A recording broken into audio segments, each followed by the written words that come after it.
Bonsoir à tous, je me présente, je m'appelle Blackfire, on va continuer, on va parler de Spider-Man encore une fois, mais cette fois-ci on va parler de Tobey Maguire et de Andrew Garfield. Il se dit qu'Andrew Garfield pourrait faire une apparition, un caméo, pas besoin de vous enflammer sur Avengers Doomsday, qu'il aurait un plus grand rôle dans Secret Wars. Mais tout ça c'est de la com parce qu'en fait les trois Spider-Man auraient un très grand rôle, mais apparemment Tobey Maguire dans les deux films il aura un très grand rôle et Tom Holland dans Secret Wars aussi. Donc c'est juste de la communication pour moi. Il se dit que Tobey Maguire aurait une barbe dans le film.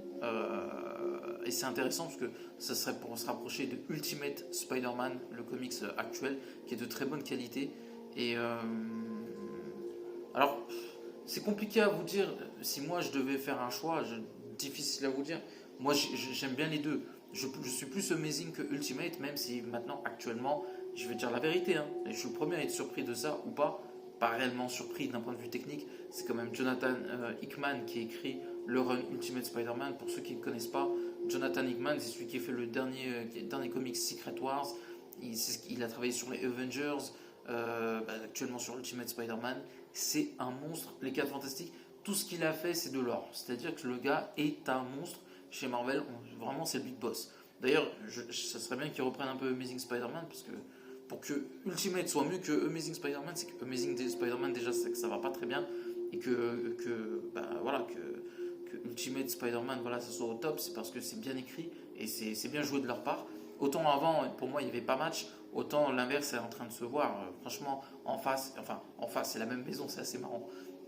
Ça fait Ultimate Spider-Man, c'est pratiquement imperfect, pratiquement.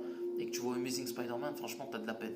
Vraiment, ça fait même plus partie des top 10 des comics les plus vendus, ce qui est quand même rare pour Spider-Man. On peut dire que c'est assez triste. On comprend pas l'obsession de Marvel de continuer sur son statu quo qui ne marche pas.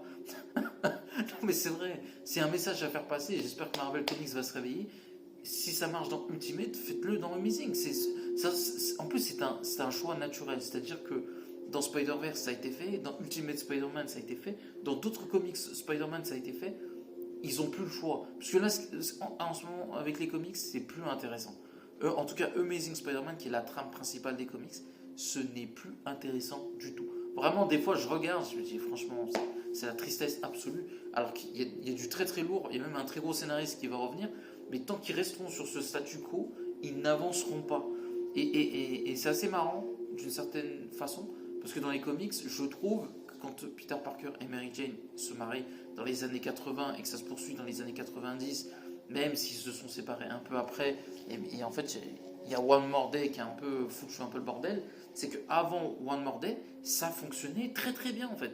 Et après ça, ils ont fait n'importe quoi. Ils ont essayé de reprendre le truc, mais après, à chaque fois, ils se trouvent obligés de recréer un statu quo qui est pas intéressant en fait. Avancez un peu. Superman, ils l'ont fait, ça marche. Batman aussi. Wonder Woman, et là où Spider-Man avait de l'avance, ben, il a pris un retard de fou. Et c'est tellement dommage en vrai. Ça fait de la peine pour le personnage. Là où Ultimate Spider-Man, il a dit les gars, c'est ça qu'il faut faire. C'est fou quand même. C'est vraiment ouf. Donc j'espère que Marvel Comics va se réveiller un peu. Donc autant le reste, c'est assez marrant. Je trouve que Marvel Comics, avec Amazing Spider-Man, avait de l'avance sur à peu près tout, que ce soit les jeux, les films et tout ça. Maintenant, je trouve que c'est l'inverse. Je trouve que les films, maintenant, commencent à prendre de l'avance. Les jeux, c'est pareil. Et ça fait de la peine de voir le comics en train de crever là. Vraiment, ils sont pas loin de la mort. Donc j'espère qu'ils vont se réveiller un peu. Donc n'oubliez pas de commenter, liker la vidéo et à la prochaine. Ciao tout le monde.